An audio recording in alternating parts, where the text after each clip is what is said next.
What is up, all you individuals out there? It's me, full-time anime man, and I'm finally here with part 6 of What If Deku Had a Shadow Wolf. Now, understandable, a lot of people almost took the April Fool's video kind of seriously, thinking that I was quitting YouTube, but no, I am still here, I'm still going to make videos now and then, and I hope you guys enjoy this video. Let's go ahead and get into this. This is What If Deku Had a Shadow Wolf Part 6. Hope you all enjoy. Also, to whoever made this drawing, you freaking rule. Where we last left off, Koi-san had woken up from her comatose state, but during her slumber, she was still in the possession of Ida's arm shadow. And because of the possession, she was able to feel certain things that were happening to Ida, and even knew that he was in danger when the hero killer Stain had him on the ground. Hati then used her body to quickly get to Ida and rescue him from the hero killer. But before that was happening, Tomura was turned into a pile of human remains from a UFO, an unidentified flying object that struck him in the chest and turned him into a pile of human remains. When Koi-san woke up, she found the human remains, and her tears came in contact with the remains, and it formed a body for Tomura, and his hair was black again, just like when he was a kid. And, to everyone's surprise, Hati's brother's skull was now a part of Tomura. We pick up a few hours prior after the incident. Tomura was put in a cell for everyone's safety.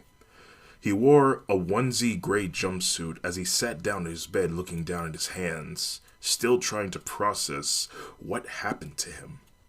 From a one-way mirror, Koi-san and Jigoku were watching him, feeling bad that he had to be quarantined. All for one said, "It's for his own safety. We don't know what's going on within him." Koi-san says, "But we do know. We saw it. Somehow he has Skull, Hati's brother, lurking within him. And the powers of the sun. I could help him, but you have to give me a chance." "I will give you a chance, Koi-san. But right now, we need to take safety precautions first. Maybe his powers don't work the same way as yours. Perhaps his powers are tethered to his emotions, and you and I both know how explosive he can get when he's too emotional. Let's just give him a few days, and we'll see. And right now, I need you to take a deep breath. You have been through a lot." Koi-san looks at Tomura, feeling sorry that this has happened to him. She places a hand on the glass, and from the other side, Tomura feels something, and he walks over to the mirror, and he looks deep within it. All he could see was his own reflection, but somehow he knew that Koi-san was right there in front of him, staring right at him. He then ironically places a hand in the same spot where Koi-san's hand was, and the two felt a strange feeling deep within each other. Koi-san and Tomura pull their hands back away from the glass as they both step away. "Jigoku, take Koi-san away and keep an eye on her." "Okay." She then takes her by the hand and says, "Come on, Koi-san." As they both walk away, heading towards the door, Koi-san's sights were still on Tomura. A few hours pass, and Koi-san can't get the sight of Skull out of her head. The way that he appeared, it was like how Hati appears from Koi-san's back. Only, it was the power of the sun. It was also at that moment that Koi-san's thoughts were also on the USJ attack. She calls out Hati and says, "Hati, you said that it's possible to kill a god. How do you do it exactly?" Hati says, "Well, you see, Koi-san, only a god can kill another god, and I highly doubt that we have enough strength to move mountains or churches. But there has been one thing about them that's been bothering me." "Really? Well, what is it?"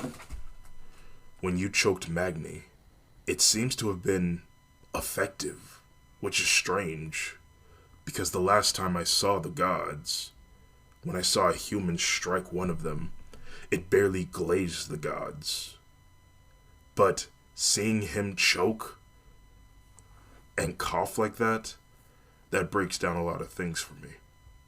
Koe-san says, well, there's a chance that they might have gotten weaker over the years. But what about that new power that I used? The one that caused catastrophe to the city. Koe-san starts hearing the screams and crashes of cars in her head, and then she shakes her head to break herself from the illusion. Hati says, I don't know about that, child. Somehow you have created a new ability where you cause other people's shadows to destroy their surroundings and attack their possessors. Such a power needs to be tamed. Perhaps you are becoming a god yourself. You and I do possess the powers of the moon goddess, after all. Koe-san says, yes, but just because you and I have the powers of a god, that doesn't exactly make us one. Maybe there is a way to hurt them after all. Maybe they have gotten weaker over these past 5,000 years. I don't know. It's hard to tell.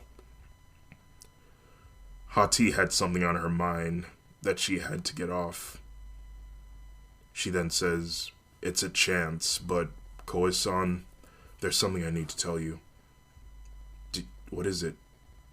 Do you remember when we took Ida's torso shadow to save him from Soul's attack? Yeah. Well, while we were in a coma, we were still in possession of his arm shadow, and while we were in possession of it, we were able to feel everything that he felt, from emotional to physical. And one night, I felt that he was in danger. His body was being damaged, and I woke up, but you were still in the coma, and I took control of your body.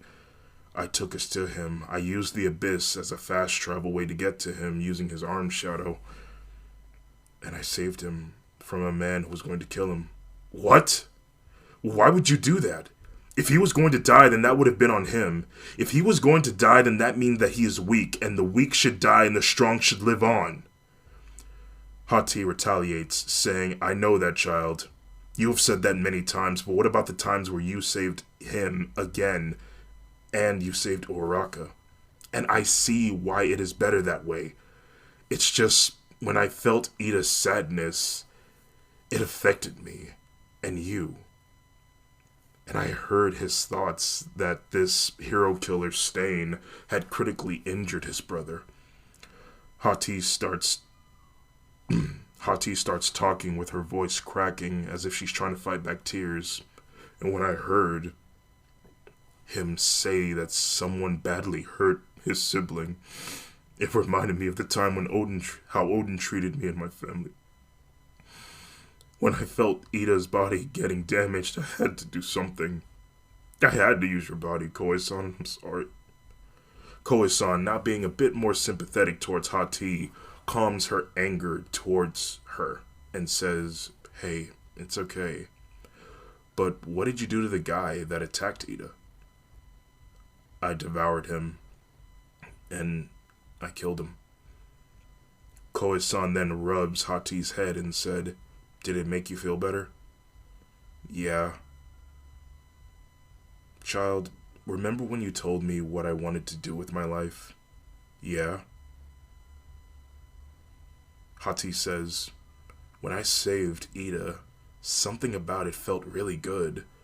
Like, it felt more pleasuring to help save people if they are in really need of your help.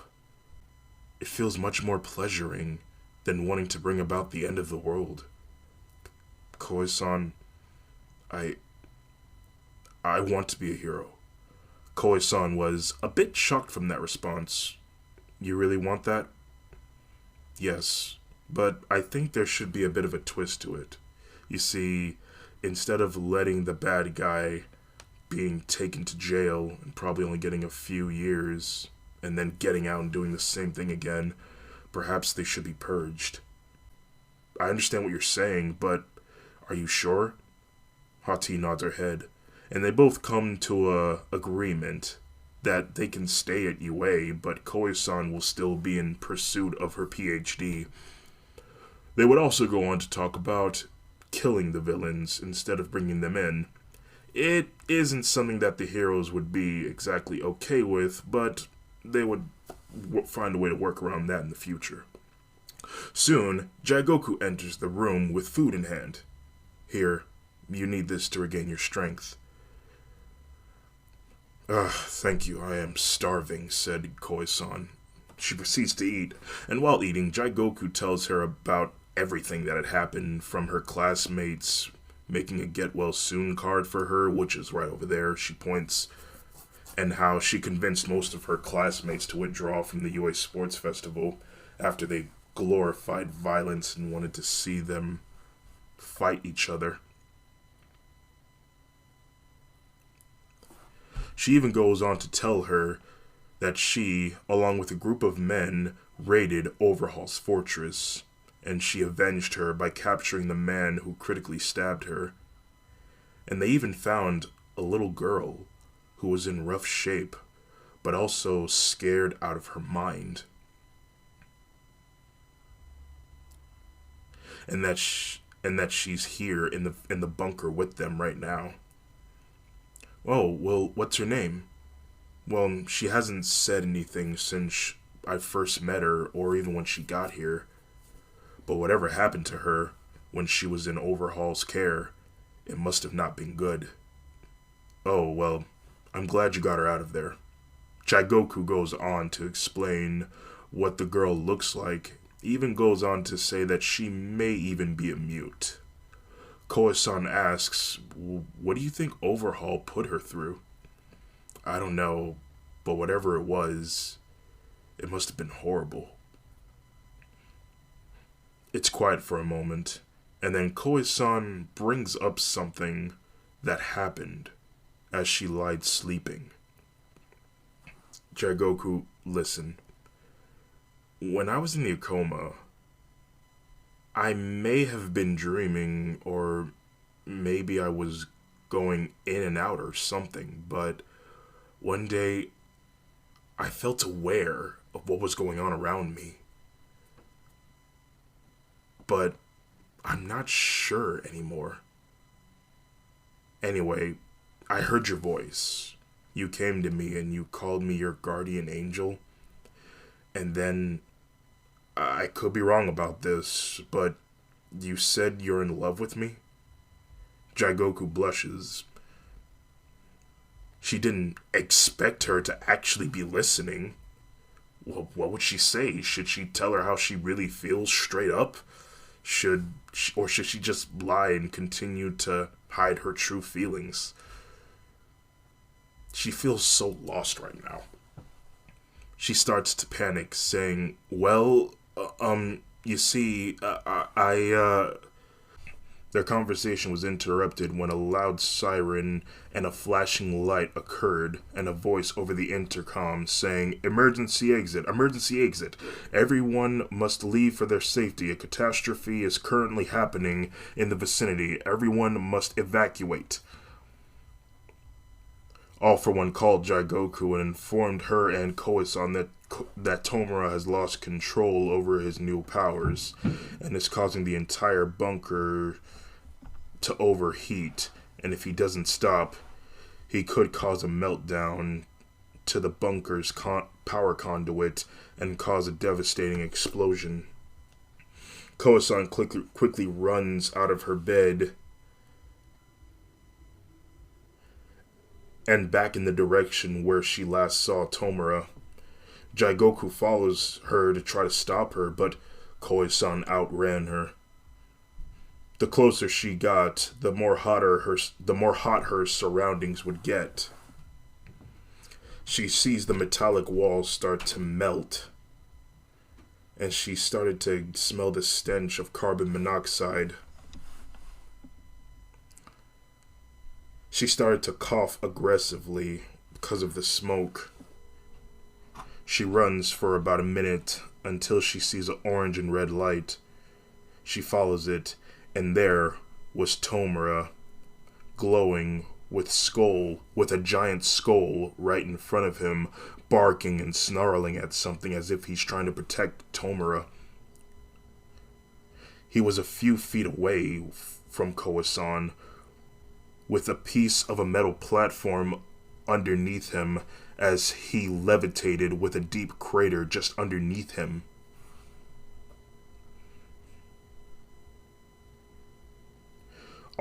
She looked where Skull was barking, and there she saw Overhaul with his hand extended right at them. She reads his lips. I'm sorry. He then powers up his most dangerous attack as his hand started emitting a red light. Tomura then opens his arms, ready to receive the attack. Koisan then yelled Hati's name, and she quickly emerged, and they both jumped at their siblings with all their might. Koisan yelled, Tomura! Tomura looks over and he sees Koisan, and he extends both of his hands out as if he's ready to catch her. Skull then looks at his sister, who is about to tackle him as he prepares for impact. And just as One for All sees the two, it is too late, and he fires his beam attack. Time slows down. Hati manages to push Skull out of the way, but Koisan still hasn't reached Tomura yet. They were both just inches away from each other, but then the beam passes by. All for One believes that he has incinerated all of them, and doesn't even seem disturbed by it. His expression wasn't like that of a person who witnessed a life-changing experience. It was more like dang it. Jigoku then turned the corner and sees a large part of the room in ruins with a giant hole in the center. She looks at All for One, and he says it was either let his powers go haywire and destroy this place, or take him out and everyone lives. There was no other way. Jigoku then looks, and then she says, Where's Koisan? He doesn't say anything, and looking at the bigger damage, she sees that he has used his most powerful move, and she is forced to put two and two together as tears began to wallow up in her eyes, and she falls to her knees as she yells the two's name, Koisan Tomura. We then fade to black, and then reappear in the abyss. Koisan and Tomura were tightly embracing each other. Their eyes were tightly closed until they opened them. They looked at each other. Tomura! Koisan! They then hug each other tightly. Then Tomura said, Did we die? No, we're in the abyss. Hati! Skull! Are you here? In the distance, they see them. The two wolves were jumping around, running in circles, happy to see one another. Tomura asks, How did we get here? You see, let's go back just a few seconds ago. Just as the beam was about to hit both of them, Koisan opened the portal just in the nick of time. Had she been a second too late, chances are they both would have perished in the attack. Luckily, Hati and Skull made it as well. Quick thinking, Koisan. Thanks. Oh, hey, you stopped glowing. Oh yeah, I did. What happened? Why did you lose control of your powers again? Not again, sorry. Why'd you lose control of your powers? A flashback ensues. Tomura was being monitored by the scientist, and he was instructed to use his new ability to the smallest extent. Like bringing a fire up to his fingertip, perhaps? He tried this, but even using the smallest fragment of this power could cause him to lose control. And so, that happened, and I lost control. So, just using a fraction of that power causes you great discomfort. Interesting. Hey, Skull, Hati, come over here for a second. Koi-san says, Skull, I gotta know, I have to ask, how did you end up down here and how did you end up inside of Tomura? Skull explains, and we go into a flashback. This on the surface of the sun, Skull was fighting against Sol, the sun god. Sol had the upper hand on Skull, and the flames surfacing around them on the first layer of the sun. Sol stopped and said, Skull, this quarrel between us must come to an end. Do you even know how long it's been since Odin forced you to chase after me? It's been 5,018 years. Skull was surprised, probably even more surprised, when Hati found out. He would even go on to tell him that Odin cursed him and his sister with immortality so that their fight may go on forever. But I want to bring an end to this once and for all, Skull. Sol then raised his hand up, and suddenly the surface of the sun starts to shake like an earthquake, and a pile of rocks surface from underneath. The rocks emitted this sort of glow as if they were marinated in volcanic lava, and Sol said, I want to make amends with you. And so, I want to help you defeat Odin. Before I allow you to devour me, I want you to take my power. Please, step forth onto the podium and let my power become one with you.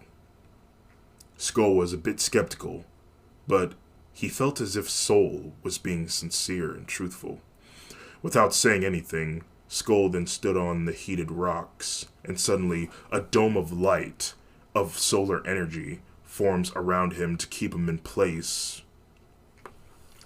Sol, the sun god, starts pacing back and forth in front of Skull and said, I'm sorry, Skull, but people who have tried to take my power before has failed, and they have turned into ashes.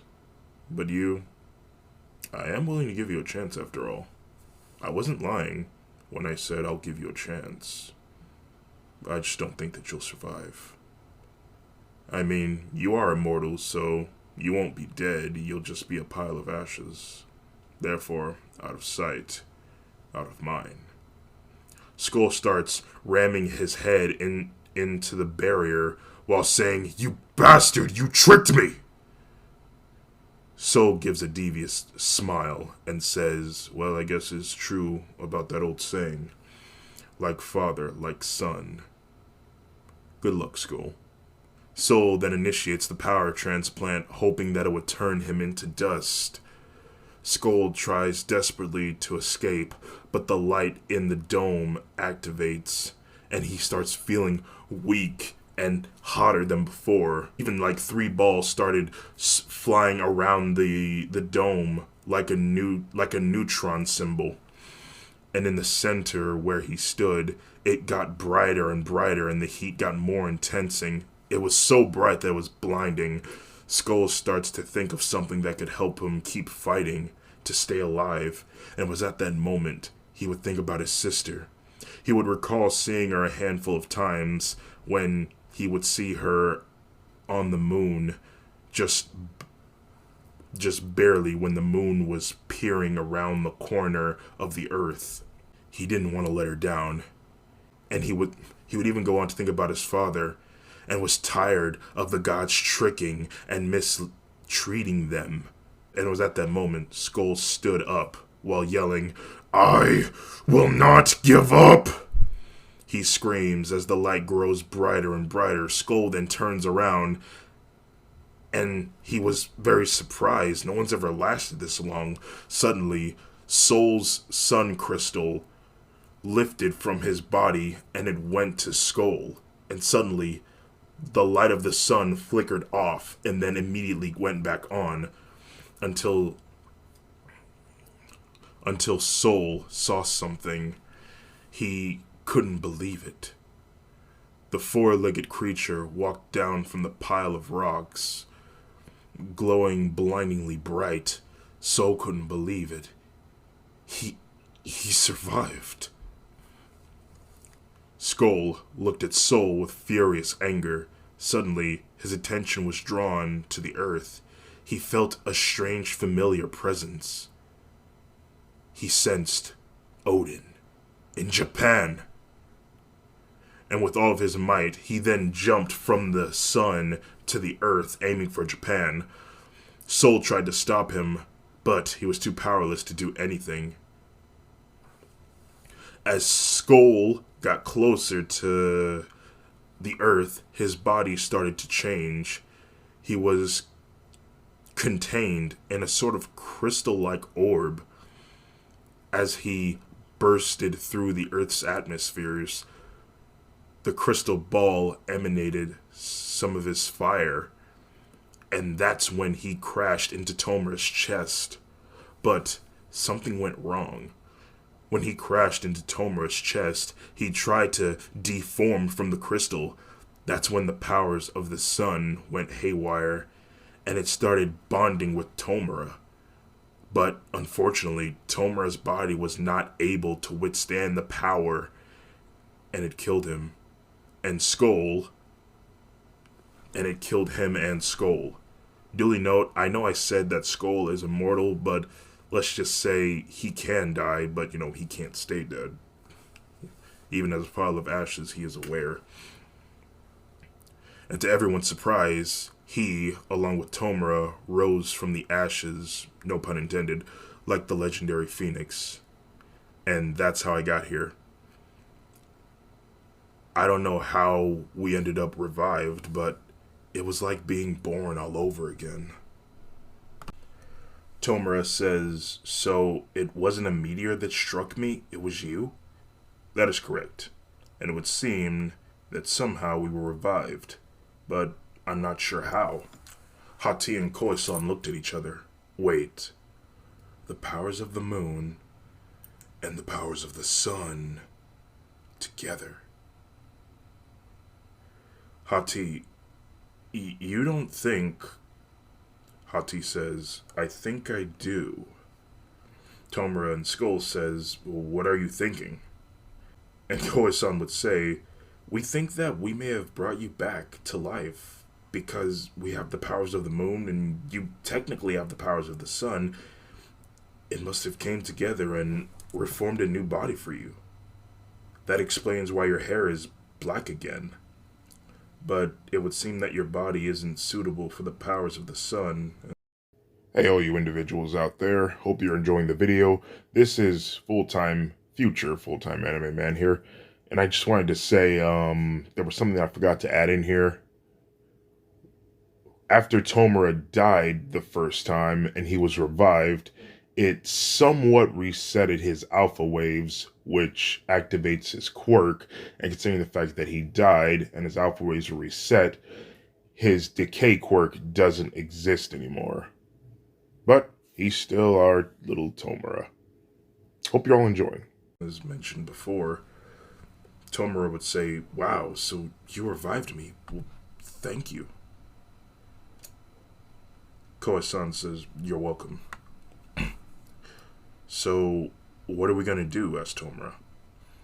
Well, we could go back, but your powers could go haywire.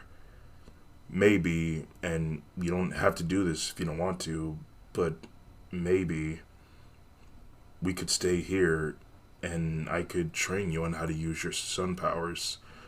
I can make sure to speed up time in here so that time out in the real world could actually be quite slower. Tomura looks down at his hands and says, do you really think I can do it? Koi-san takes him by both of his hands and says, I know you can. She smiles, and so does Tomura. And he says, okay, I'll do it. And so, for what felt like 2 years, the two would train in the abyss. And their relationship has increased greatly, and they've gotten to know each other much more than they were when they were out in the real world, because it's just the two of them in here. Koi-san would form a world around them to make it look like a city, and even making a sun to make it feel more realistic. And at a certain time, Koi-san was feeling conflict in her torso area. She looked down at her body and she saw the stab scars, and deep down, she felt disfigured and disgusted with herself. She thought she looked ugly.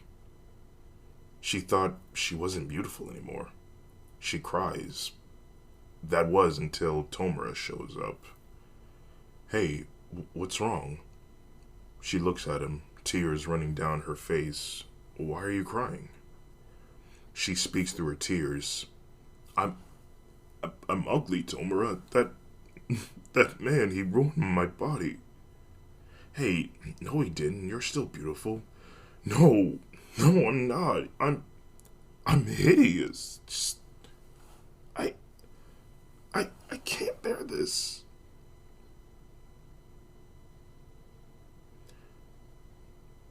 I can't look at myself the same anymore. Tomura gets closer to her and he grabs her by the shoulders, comforting her. Listen, I understand the scars you have are permanent, but you are still beautiful no matter what. There's more to you than just your looks or your figures. It's what's inside that's beautiful, Koi-san. From your smile to your spirit and your always can-do attitude is something to behold. So please don't be sad because you think your body is mangled, because it's not. She stops crying and she lightly grips her hospital gown and says, "Would you look for me?" Tomura blushes a little bit. What? I want you to see me under my gown and tell me if I'm okay. Tomura stuttered for a second until he swallows his saliva and said, "Oh, okay, I'll take a quick look." Koa-san said, "Okay." She slowly pulls up her robe, revealing her bare legs, which made Tomura turn red, and his heart started racing once her robe rose past her thighs that were bare. And just as she's about to reveal her lady parts, Tomura then turns around out of embarrassment that he can't stand this headache that this scenario is giving him. And when he did that, Koi-san said, "I knew it, I'm disfigured!" Tomura says, No. It's just that I'm so nervous. Please, just go ahead. I swear I won't turn around this time. She then exhales and quickly removes the robe from her body in one pull. And Tomura sees her naked body and is amazed. He could tell by her waist that she had an hourglass figure. I mean, sure, she may have had the stab scars, but they were barely noticeable. But he was more focused on other parts of her body. Her skin was smooth like silk. The curvature of her hips and breasts were hard to miss, and the only thing that was going through his mind was, "Don't let her rise up, don't let her rise up, don't let her rise up, don't let her rise up." Koi-san, who had her head turned and her eyes tightly closed, said, "Well, how do I look?" Tomura was at a loss for words, but then he finally snaps out of his trance and says, "Well, I don't know what to say other than you really have an attractive body, and what am I doing again? Oh yeah, right, the scars. No, I could barely see the scars. You're still beautiful beyond the shadow of a doubt. No pun intended." Hearing those words made Koi-san feel better. She then brought Tomura in for a hug, but when she do that, Tomura realized that her hospital gown is still on the ground, and it is at this moment that he realizes that her naked body is pressing up against him. His face turned red from embarrassment, and smoke starts emitting from his head, literally and metaphorically. And it's at this moment Tomura feels pressure building up from down below, if you catch my drift. And he had to angle his body to make sure that he did not poke Koe-san. Because, you know that whole thing. Oh, something's poking me. Koe-san then separated herself from him, and he said, well, I better get back to training. Bye. He then runs out the door. Koe-san is still smiling, and just as he's running, Skull was in his head saying, oh dude, you totally want to take her to bed, don't you? Shut up! 3 years had passed, and Tomura is actually getting a lot better at using his powers. And during their training, Koe-san has also developed a new ability of gravity as well. He's mastered many new moves. One he likes to call Solar Flare, Sunburn, which could fry people to a point where they get a really bad skin burn. Solar Kinesis, self-explanatory. Fire manipulation, gravity manipulation, ionic manipulation, plasma manipulation, nuclear manipulation, strong force and weak force manipulation. We then see Koe-san and Tomura standing on the opposite sides of a battle arena. Both of them looking a bit older, with them having long black hair and Koe-san having green edges. Because, you know, her original hair was black. Koe-san smiles and says, okay, Tomura, all your training has brought you up to this moment. Your power overwhelms you, and now you know how to limit it. I believe you are ready to leave this place. But before you go, you must beat me in physical combat, and keep yourself calm and in control. She gets in a fighting stance. Are you ready? Tomura smiles, and he gets in a fighting stance as well and says, I'm ready. Then let's begin. For a second there, they both just stand there staring at each other. And then they charge at each other. Koe-san is the first to swing, but her attempts were intervened as Tomura blocked her attack. When he saw his opening, he quickly swung at Koe-san, landing a punch on her. Great job, Tomura. You got the first hit. Now is the time to let things get more interesting. She then powers up and uses shadow play to form a staff. Tomura uses a technique that I like to call saber arm, where he uses plasma manipulation to form his entire arm to be like a lightsaber in some ways, if I may say so myself, which was the color, you can pick the color, whatever his lightsaber is. The two then charge at each other, only this time Tomura was the first to attack, but Koe-san dodged it, using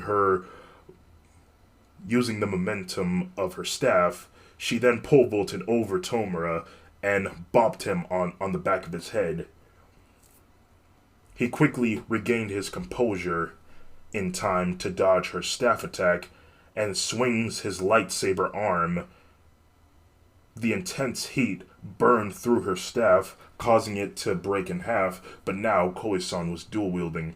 Koe-san then starts swinging her sticks at Tomura, and she starts to corner him, but then Tomura expands his other arm out, having two arm sabers, and he gets the upper hand on Koe-san, and then he does a leg sweep, causing her to fall backwards onto her back as he aims his lightsaber arm at her face. She smiles and says, good job. Man, you really have gotten the hang of this. He then helps her up, and he says, yeah, it's thanks to you. Okay, now there's just one more thing that we need to do. Taking a few steps away, she then says, "We need to see how compatible you are with Skull." Koe-san was then engulfed in hot tea. She then expands out and reforms into a giant kaiju at 150 feet tall or something like that. Tomura then covered himself in a blinding light. When it settled, it revealed Skull in a bright orange and red light in the same size as Hati. The two four-legged creatures then charged at each other, and then, just as they jump into the air, opening their jaws, we then fade to black into the real world, just a few seconds after All For One had shot his deadly beam at Koe-san and Tomura. Jigoku cries while yelling out, "Come back, Koe-san and Tomura." When she said that, a black portal opens and Koe-san and Tomura walk through, looking a bit older, holding each other's hands. All For One was stunned. He thought that he had killed both of them. He notices that something looks different about Tomura, other than the fact of his appearance. Something deep down within him seemed different. He couldn't quite put his finger on it. Jigoku screams with excitement, yelling Koe-san and Tomura's name while sliding down into the hole, bringing the two in for a hug, crying into Koe-san's chest. "You guys are okay. Thank goodness. I thought I lost you guys forever." Koe-san wraps her arms around her head, saying, "Hey, it's okay. We're okay now."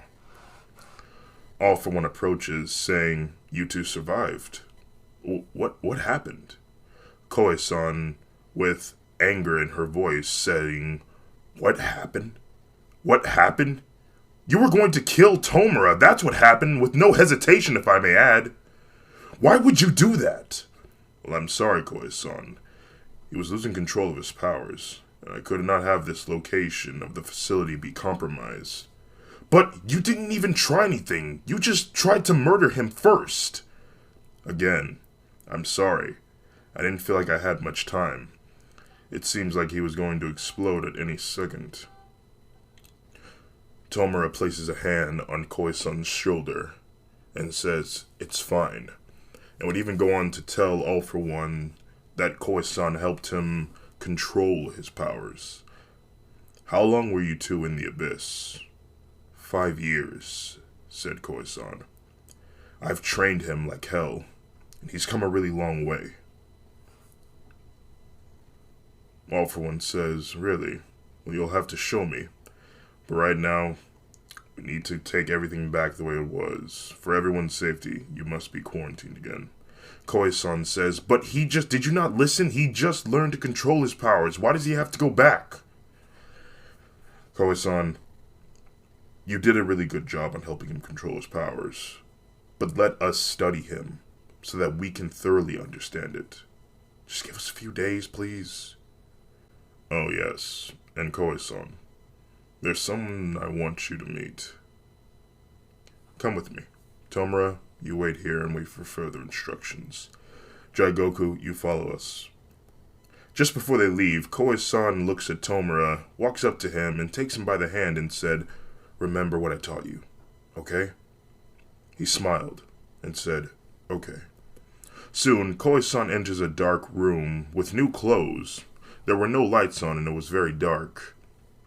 All For One, over an intercom, says, "Do you remember the man that stabbed you?" "Yes, and if I ever see him again, I swear to God I'll..." He interrupts her. "Well, look no further, Koe-san, because he's in that room with you right now." An overlight turns on. There was the man strapped onto a chair that was angled upwards, facing Koe-san. He was shaking, desperately trying to get out of his restraints. Koe-san had a surprised look on her face, but deep down, she was filled with rage. She slowly approaches the man, and Kenshi is begging for mercy. Koe-san does not say anything. Her face is now inches towards his. He speaks. Listen, I was just following orders. If it wasn't going to be me, it would have been someone else. Koi-san places her index finger on his lips, saying, "Shh." Do you remember when you told me, I hope there's another, better life after this cruel one? Yeah? Slowly, Hati appears from behind her, and she whispers into his ear, Newsflash. There isn't. Suddenly, Hati phases through Koi-san's face with her mouth wide open, and a blood-curdling scream can be heard. And soon, Koi-san exits the dark room. It was empty, and a few hours pass. It was dark outside. The stars were twinkling in the sky, and the moon let off its glamorous glow as it reflected the light of the sun.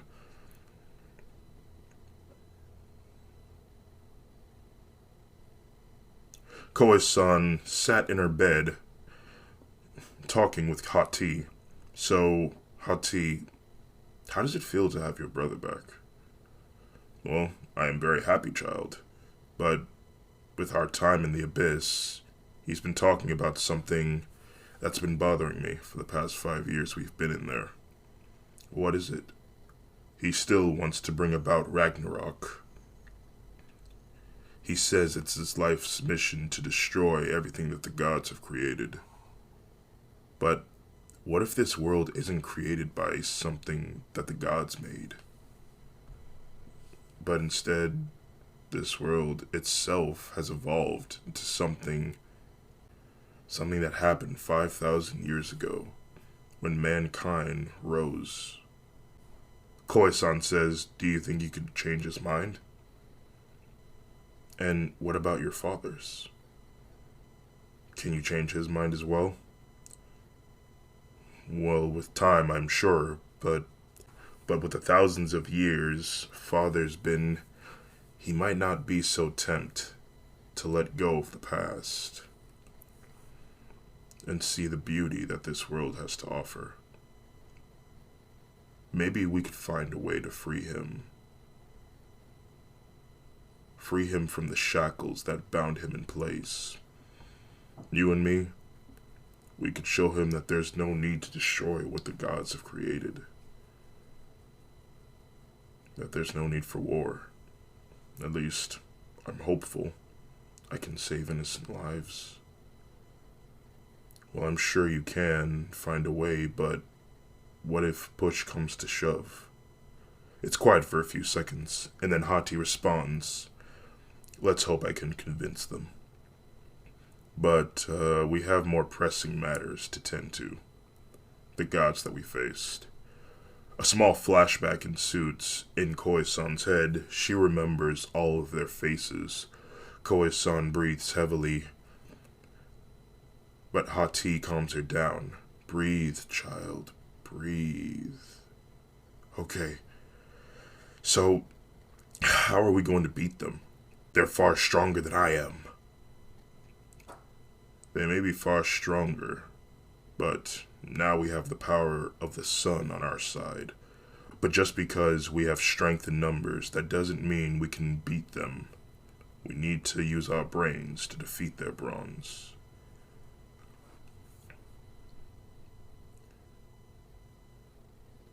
They think for a second, and Koi-san gets an idea. Hati, what if we find the person that started all of this? The person that brought nothing but humiliation and shame to your family. Hati, what do you say we find Odin? Find Odin? Do you really think that we could do it? I mean, it's at least worth a try, right?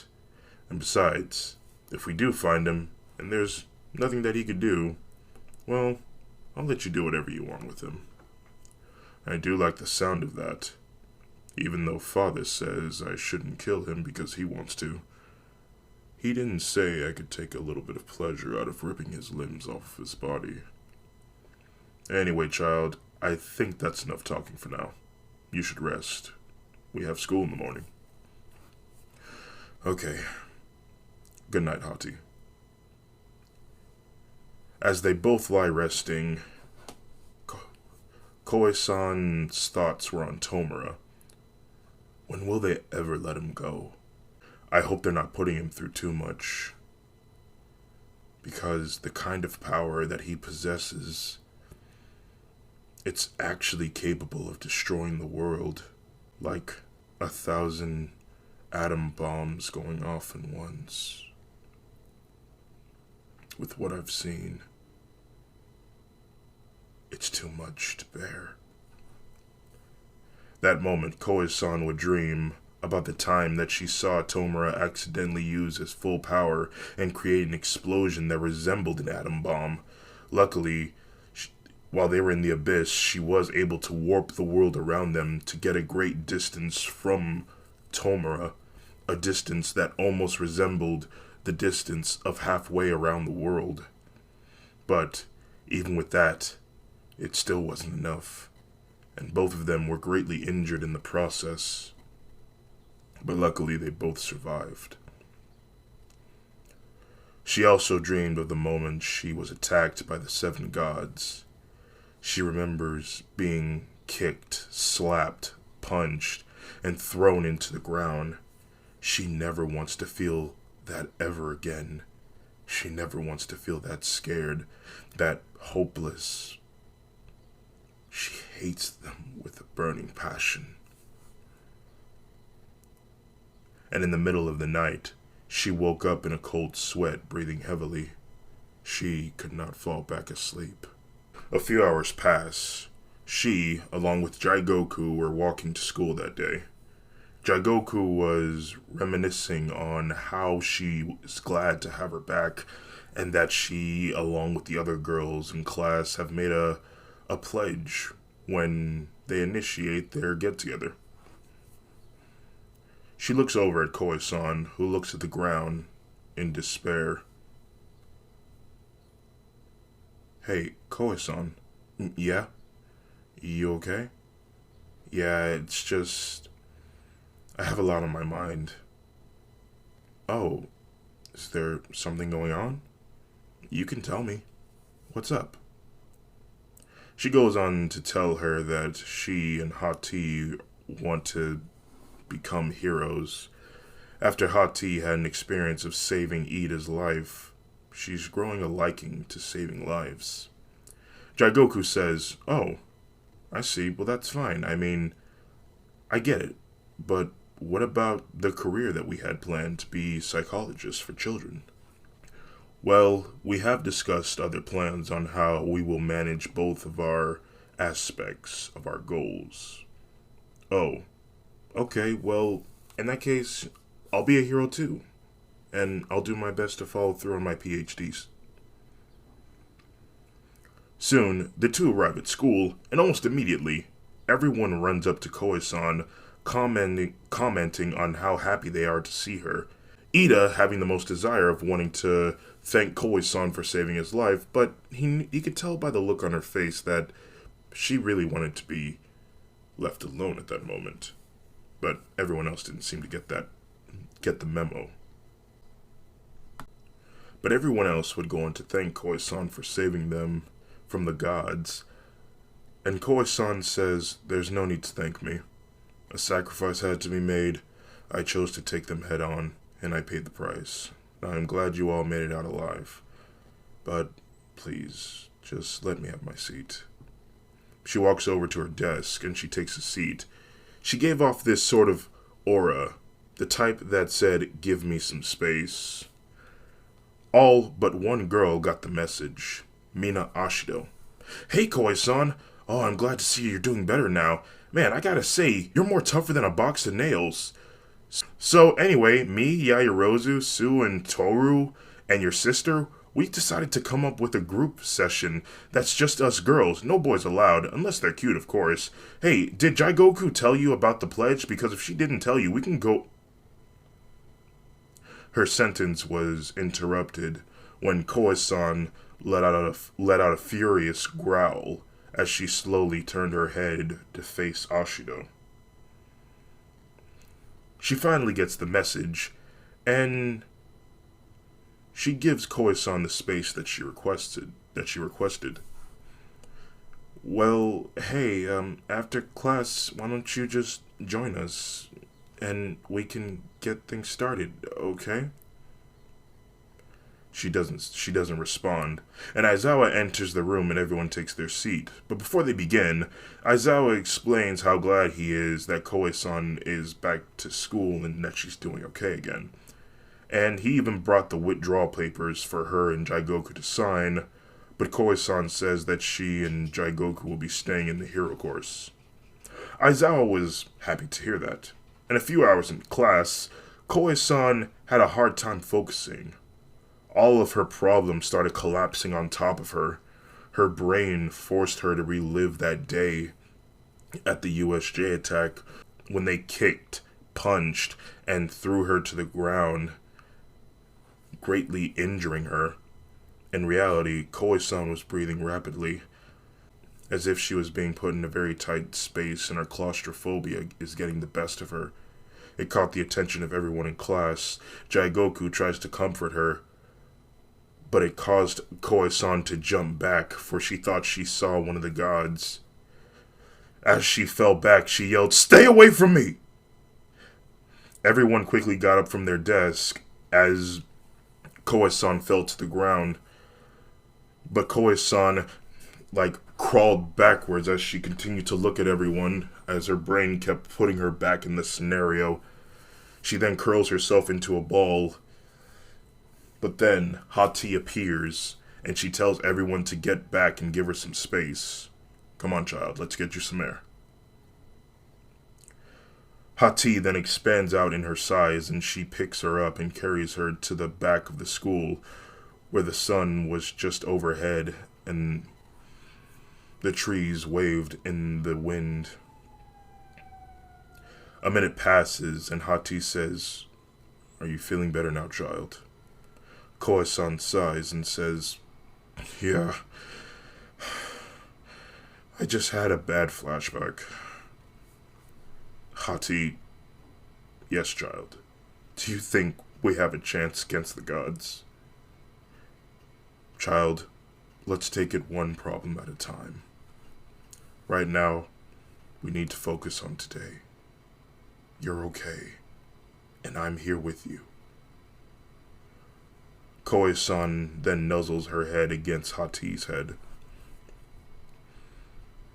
"Have I ever told you how much I love you, Hati?" "I love you too, child." Everyone looks out from the window, and they see Koe-san and Hati comforting one another. Jigoku feels worried for her sister, but is glad that she is okay now. When all was said and done, everyone was packing up their things to leave. But then she was approached by Mina and Momo. Mina says, "Hey, Koe-san, hey, I'm sorry about earlier. Sometimes I'm not good at reading social cues. It wasn't my intention to get in your personal space." Koe-san smiles and says, "It's fine. I've just got a lot going on." Momo says, "Well, I'm glad to see you're doing better, and we wanted to celebrate your return by treating you to a good time at the beach." Koe-san thinks to herself, the beach could be fun, but then she starts to think about Overhaul and his henchmen and the seven gods and Tokoyami. But then she shakes her head. "No, I deserve a good time out. It's actually been a while since I've actually did anything fun. And besides, if trouble does tend to awry, I'll just run into the abyss." So she accepts their invitation to the beach, and she asks Jigoku if she could tag along with them. She was a bit reluctant at first, because she was worried for Koe-san's safety. But then Koe-san does the puppy dog eyes, and she says, "Oh, you're doing the puppy dog eyes again, aren't you? Oh, fine, yes, I'll go." From the other side of the room, two boys, Denki Kaminari and Minoru Mineta, were plotting something. A few days later, at the house, Koi-san and Jigoku were getting ready for their trip down to the beach. Koi-san found a bikini that she liked. For one bra cover was black and the other bra cover was white. And Jigoku, she decided to wear a full body swimsuit because she didn't want to show off skin. Before they leave, Koi-san looked at herself in the mirror, staring at her torso scars. She rubs her fingers across them, including the one that was near her heart, but she held tightly onto what Tomura said, that they were barely noticeable. Okay, if he says that they're barely noticeable, then he's right. Soon, they get into the car and they make their way to the beach, and as they're on the way there, Jigoku would ask Koi-san if she was sure that she wanted to do this. Koi-san saying, "Yeah, I'm good. You know, it's been a while since we actually did anything fun. I could use some sunlight. Anyway. Hey, you know, speaking of sunlight, Tomura told me while we were in the Abyss training with his powers that you actually used your fire quirk. Is that true?" Jigoku says, "Yes, but it was to save you." "Well, actually, I did use it again. When I infiltrated Overhaul's fortress, I lost control of myself, and I incinerated so much henchmen to ashes. But for some reason, I'm having regret. Their screams still echo in my head. Unlike the people that I have taken down before, these people have had nothing to do with what happened to you. Yet, I did it without hesitation. Well, except for these 1-3 people that were Overhaul's henchmen. They were trying to kill me. But the other guys, I don't know." Koi-san places a hand on her shoulder and says, "It's okay to have these feelings, Jigoku. It's one of the things that make you human. It's what shows how much humanity that you have in you. You're a good person, no matter what happened in our past. We do not let it define who we are. In fact, I'm glad that you're feeling this way. I'm glad that you're feeling this way, because I would never want you or anyone to sacrifice your sanity for me. You're my sister, and I love you. And I'm always here for you if you need to talk or work any mixed feelings out." She smiles and says, "Thanks, Koi-san." Soon, they arrive at the beach, and they meet up with the other girls. All of them wearing bikinis, but they notice that Jigoku was wearing a swimsuit, to which Mina couldn't help but comment on. In the distance, Kaminari and Mineta were watching the girls, admiring their clothes, but mostly their curvature. They both commented on how different Koi-san looks. She looks thicker, take that how you want, and older, but they couldn't quite put their finger on it. But that didn't matter to them. They were enjoying the show. For the passing hour, the girls were having fun, making sandcastles, burying one another in the sand, swimming in the ocean, just having a really good time. But then they decided to stop and sit down, take a break, and they decided to play a quick game of truth or dare. Mostly truth, but it was always Koi-san who would always do dares that were very saucy. When it's her turn again, she decided to do truth this time, just because she's tired of doing dares. This time, Yaoyorozu asked, why is it that she wants to be a child psychologist? Koi-san's smile fades away to sadness, and Mina says, if it's personal, you don't have to answer it. No, it's okay, I'll tell you.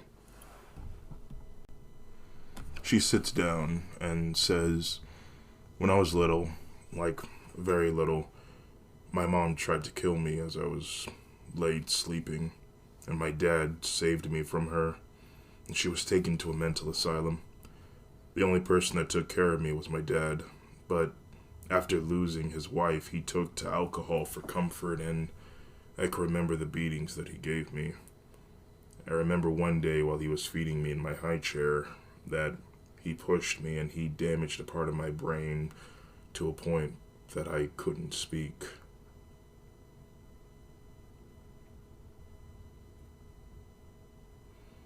Somehow the doctors believe him when he said that it was an accident.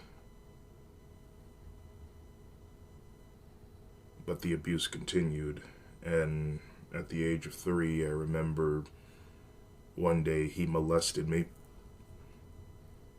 and took it too far.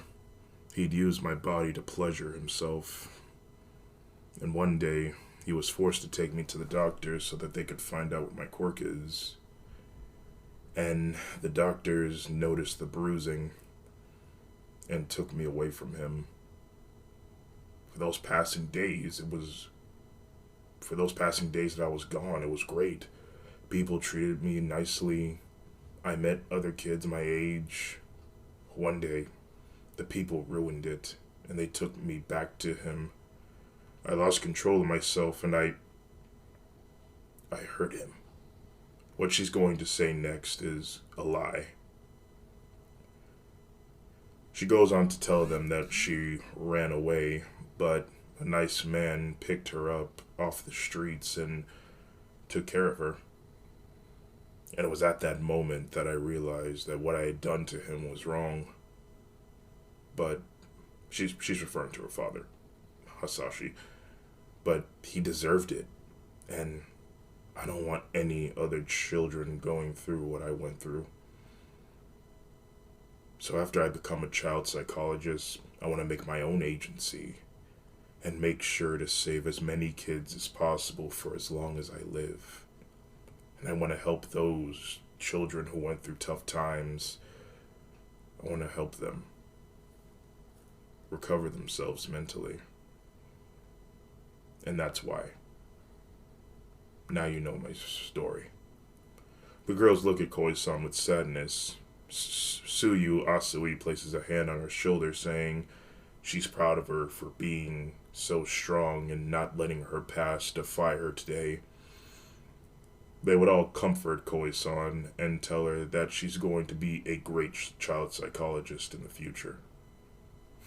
She smiles and says, "Thanks, lady."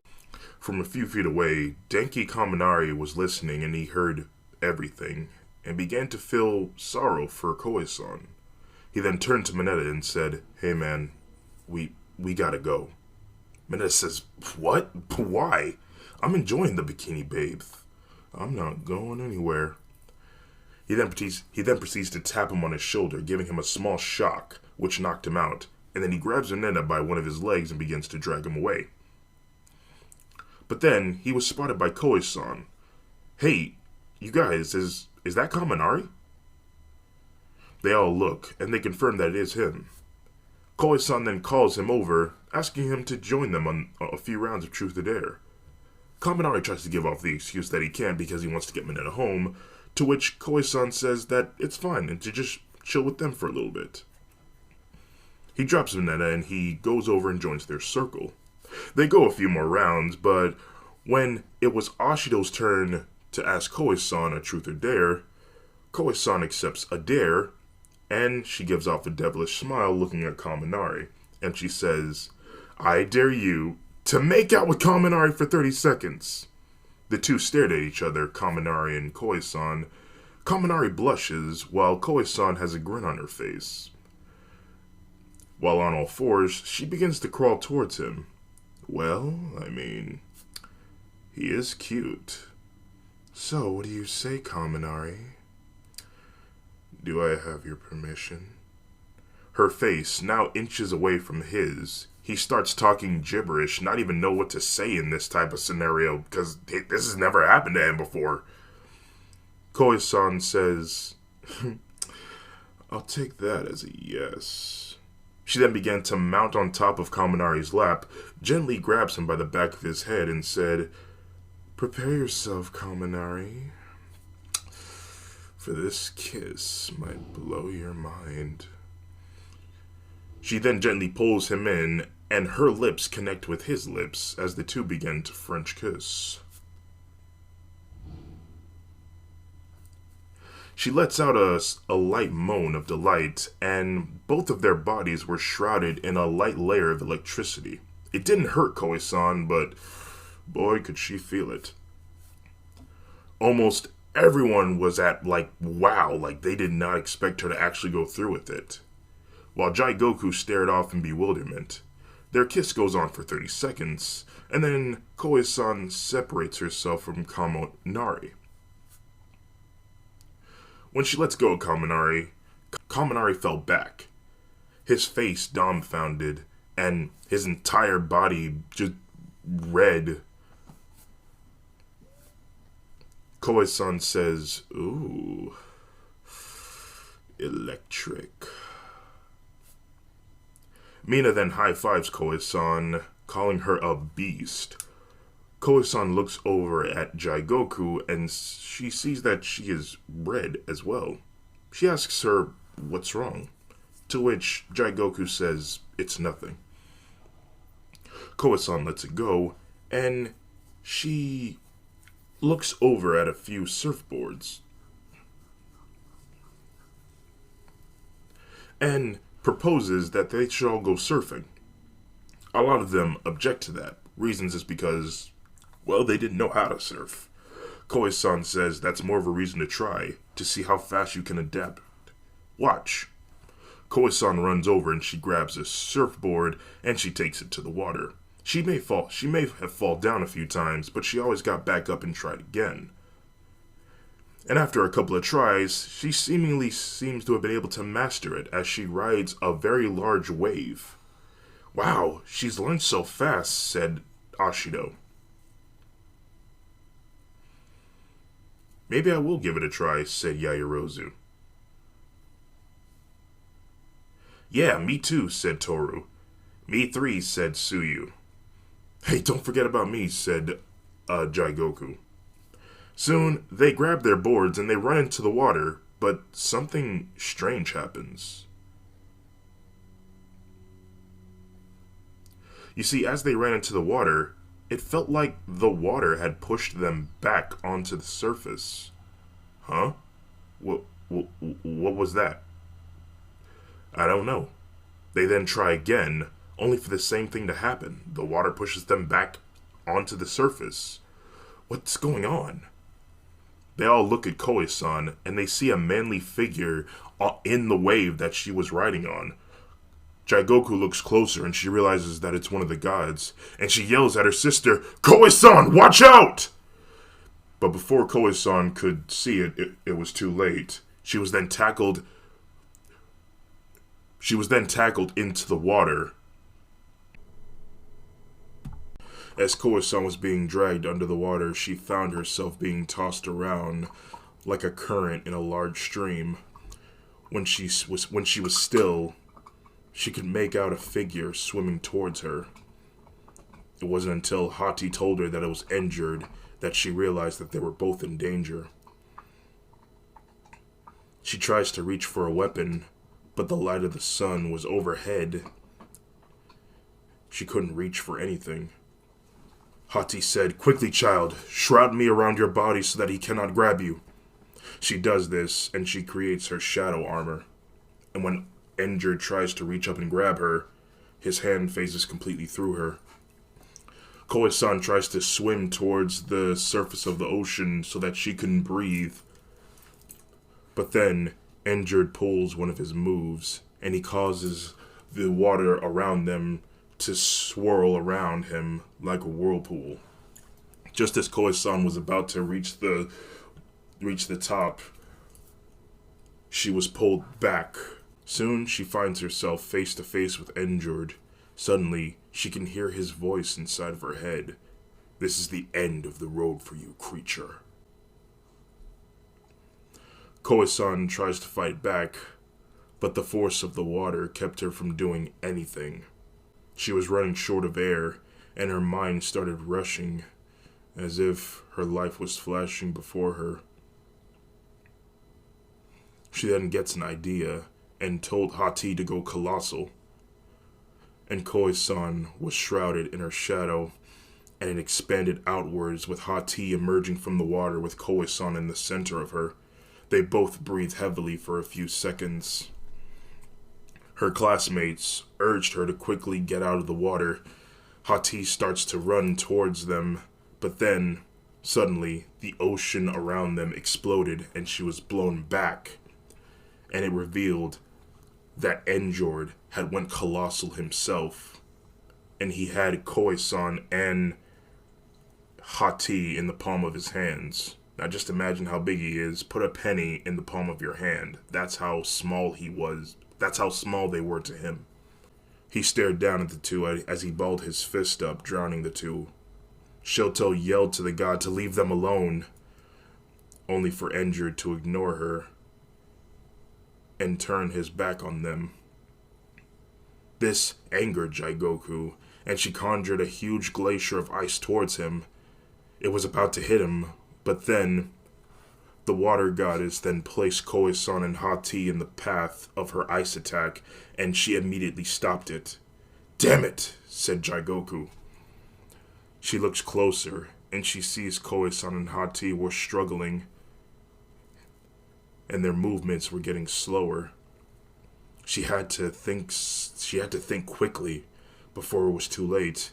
It wasn't until then she looked at Kaminari, who was on the ground, still passed out from the kiss. She quickly ran over to him, woke him up, and he was just as surprised to see this giant water god. "What the heck is that?" Jigoku says, "There's no time. Quickly, Koi-san needs your help. You have to get in the water and electrify him before it's too late." "But my electricity could also hit Koi-san too. She'll be fine. Just help her before she drowns." Denki runs into the ocean, completely submerging himself into the water, and he yells out, 100 million volts!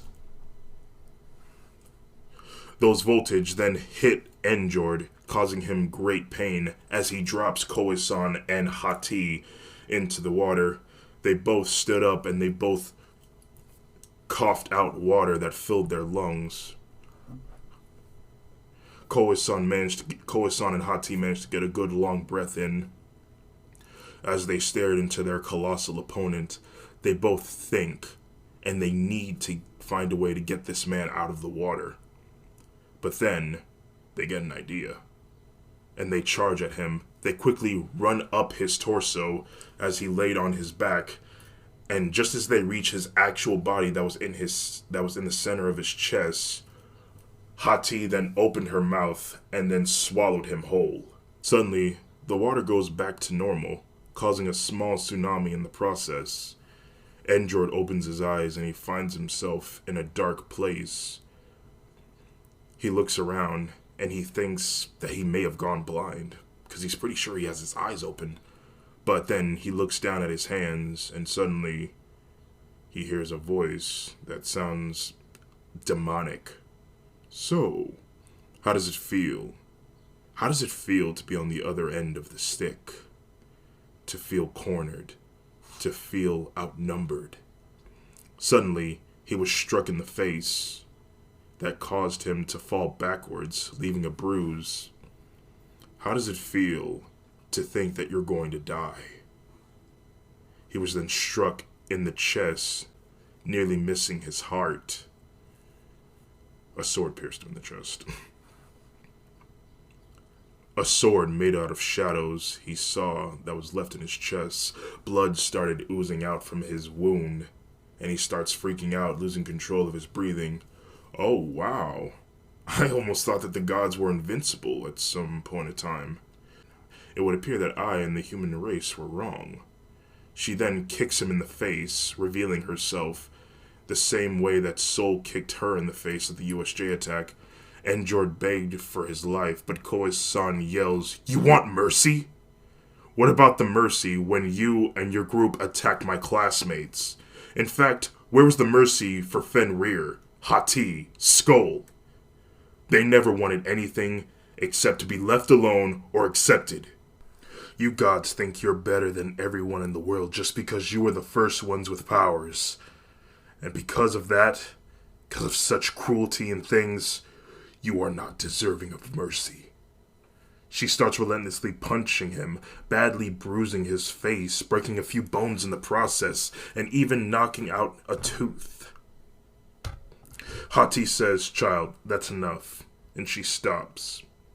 And it's at this moment that Koi-san gets an idea that they should just strip him of his power crystal and destroy it in front of his face. Endred says, "No, you can't do that, there's consequences." Hati says, "Explain then, Endred." Endred goes on to explain that every god crystal is responsible for the Earth's being. If their source of power is destroyed, then it will plunge the world into chaos. And for him being the god of wind and sea, it will definitely cause chaos everywhere, for cities will flood and innocent people will drown. He begs for mercy one more time. Hati and Koi-san think to each other, if they don't do something, then the gods would just keep coming after them. They should have a message sent to them, something to show that they're not to be messed with. Koi-san walks over to Endred, grabs him by his long hair, and pulls him up to her face, saying, "I got a message I want you to bring back to the others, but it won't be in the form of words." She then looks down at his arms and says, "These arms were made to destroy, and they must be taken." And with that, she then slashes her shadow sword, and then we fade to black, and then reappear at the beach. Everyone starts to worry, for the tsunami starts getting closer and closer on them, but then slowly, it starts to settle. The water starts lowering down to a reasonable level, as they all stare off in bewilderment. What? It just stopped?" said Mina Ashido. "I don't care about that. Koi-san's still in the water. She's been in there for too long. I need to go in there and get her." Just as she's about to run into the water, Koi-san resurfaces with a surfboard in hand and a smile. "Sorry if I took so long. I had to make sure I got my surfboard." Jigoku runs at Koi-san and hugs her with tears in her eyes. "My God, Koi-san, I thought I almost lost you again. My God, there's been so many near-death experiences. I don't know how much more of this I could take." She cries in Koi-san's arms, and Koi-san says, "Hey, it's okay. Everything's okay now." Everyone gathers around her and comments how she handled the situation, and would ask her, where did the weirdo with the beardo go? Koi-san says that he's gone and that the gods won't be bothering them, at least for a while. Koi-san looks over to Denki, who stared off into the ocean. He sees a lot of dead sea creatures floating to its surface from his electric current flowing throughout the water. I did this. I didn't want this to happen." At that moment, Denki felt ashamed of himself, and he was on the verge of tears. But then he felt a hand on his shoulder. He looked. It was Koi-san. She brings him in for a hug and thanks him for saving her life. She would also go on to say, "I understand why this makes you sad, because with your power, it caused innocent creatures to die. But that just goes to show how powerful you are, Kaminari. It means with such power, you have a lot of responsibility in your future. Take this moment as a lesson to never go overboard and to always watch your limits." Denki says, "You're right. Thank you, Koi-san. I really needed to hear that. And you're welcome, by the way. You sure you're okay?" "Yeah, I'm fine." Mineta then wakes up from his shock and says, "Ugh, what happened? Why are there so many dead fish?" "Wait a minute, Kaminari, you knocked me out!" Kaminari then charges up an electrical attack and says, "Do you want me to do it again?" Mineta then backs off as they all let out a laugh and then they leave the beach. Back at the bunker, Koe-san and Jigoku tells All For One about what happened at the beach, but they decided to keep the part about the penalties if the gods' power crystals are destroyed, that it will plunge the world into chaos. Reasons is because Koe-san and Jigoku have come to an agreement that, well, after what happened, what he tried to do to Tomura, it kind of made them lose trust within him, as well as respect. All For One would sound like he cares, telling Koe-san to avoid the beach for a while. And he would compliment her on defending herself against a water god. Anyway, she asks about Tomura, and All For One says, "It's funny that you mentioned that. Come on, I'll show you." They walk for a few minutes, and All For One says that Tomura has shown promising results these past few weeks. His powers are out of this world. It's almost like, not taking a jab at you, Koe-san, but his results are very godly. Every time we try to measure his heat, it becomes more and more unmeasurable with each passing day. Soon, they arrive at Tomura's training grounds, and they see him sitting in the center of the room in a meditative position. From the walls, secret compartments open up and robots charge at him. As they get closer and closer, Koe-san gets worried because he's not doing anything. He doesn't have a stance or anything. But then a smirk comes across his face, and then the robots turn into molten metal on the floor. From the intercom, a voice can be heard. "Great job, Tomura. We'll give you a few minutes to rest. Just let us know when you're ready for the next one." "You got it," said Tomura. Tomura then gets up, and he spots Koe-san and Jigoku, and he waves at them. They were allowed to enter the room. Koe-san jumps in Tomura's arms. "Hey, it's good to see you again, Tomura." "It's good to see you too, Koe-san." "And you too, Jigoku." "So, what are you guys doing here?" All For One steps forward and says, "I have a mission for all of you." Koe-san says, "Oh, a bounty hunt? Man, it's felt like it's been forever since we had one. Who's the target?" "Overhaul," said All For One. "He is your next target." Everyone was silent. "Overhaul's the second most dangerous man in Japan." Koe-san says, "All For One, you really think we're ready for that guy?" All For One was kind of taken aback by that. Koe-san actually called him by his name? Yes, I do. You all have come a long way. I gotta say, for these past 18 years, well, maybe a little bit longer for you and Tomura. You all have improved your skills immensely. And you are all a great team. Just let me know when you're ready, and then we can get things started in hunting him down. Oh, and also, we got some new recruits that I want you all to meet. Which means, Tomura, I'm actually allowing you to leave the facility of this bunker.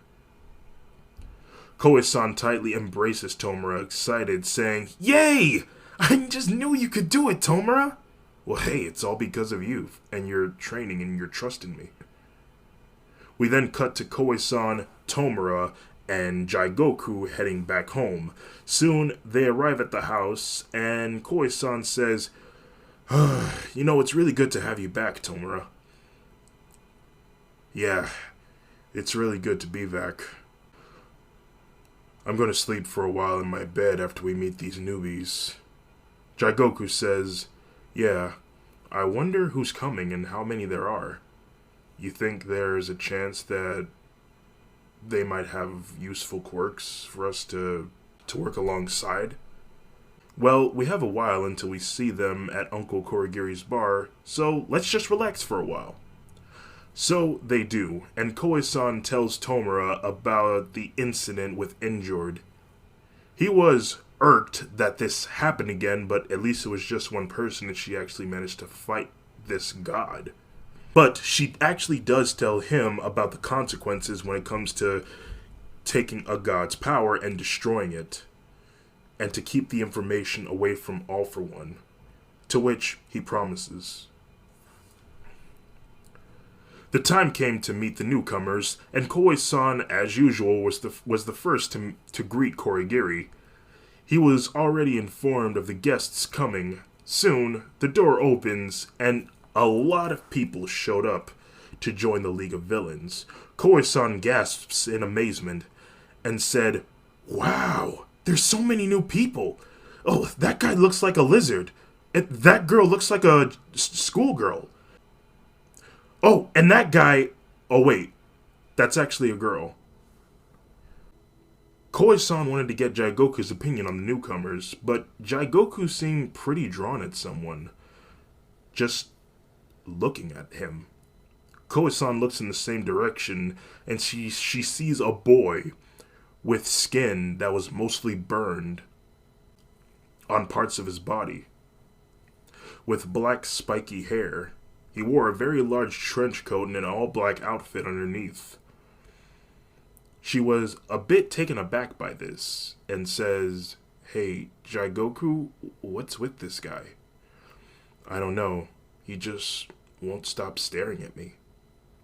It's like he knows me, but I don't know him." Suddenly, the man starts walking closer to the three. Koi-san whispers, "If he tries anything, I'll take out both of his knees and you finish him off." "No, it's fine. Just let me take care of this," said Jaigoku. Soon, the strange man was within arm's reach of Jaigoku. It was at an awkward silence between the two. But then, the black-haired man said something that made the whole room stop, as if time had slowed down. "Hey, sis." And that's where we're going to be leaving this story. Hope you're all enjoying it. I will see you on the next one. If you made it to the end of this video, consider yourselves #bless. And I will see you all in the next video.